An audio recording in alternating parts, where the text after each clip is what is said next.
It's high time that academia embraces inclusivity, as in the inclusivity of different mindsets, not the kind of inclusivity they're currently obsessing over, because it opens doors to a wider range of voices and experiences which are sorely lacking in academia at the moment.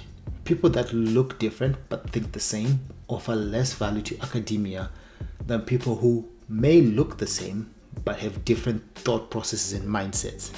Although I prefer we don't focus on how people look and prioritize their ideas, perspectives, and critical thinking skills, as well as their openness to new ideas that may challenge their preconceived notions. After all, an individual's ability to change their mind when presented with new information or evidence is important to the process of developing new innovative breakthroughs.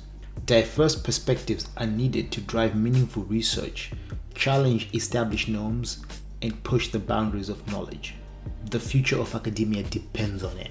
Another issue that needs to be addressed to increase the amount of diverse mindsets in academia is the lack of scholarships, grants, and funding models that are available to make PhD research accessible to a broader demographic.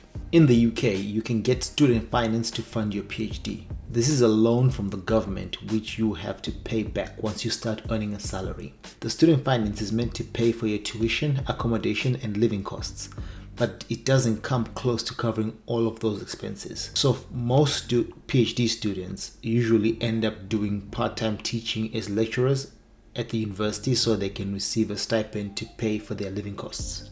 However, in certain cities like London and Cambridge, which are a lot more expensive, the students end up having to also work a part-time job on top of lecturing at the university. You can see how insane this is, right? When, as a PhD student, are you meant to focus on your actual PhD research? When you spend a decent chunk of your time working to pay the necessary bills so you can stay in your PhD program. It's a catch-22.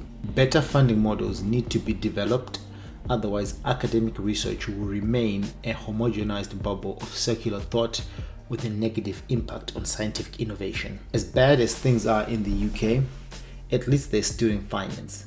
Most countries don't even have that, so it's much worse in other parts of the world.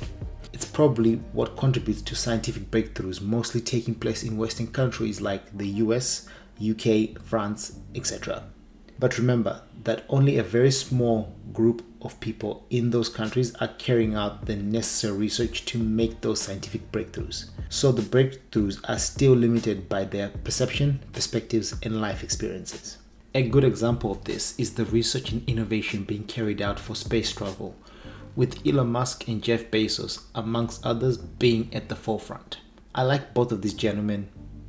They've developed incredible solutions for the tech industry. But how many people in general society actually care about space travel and the colonization of Mars when they can barely afford to make ends meet as it stands? For them, innovation to help resolve their current issues would be more beneficial. But if the majority of people in academia haven't had similar life experiences, they are less likely to focus on solving such problems, which has been the case for the most part.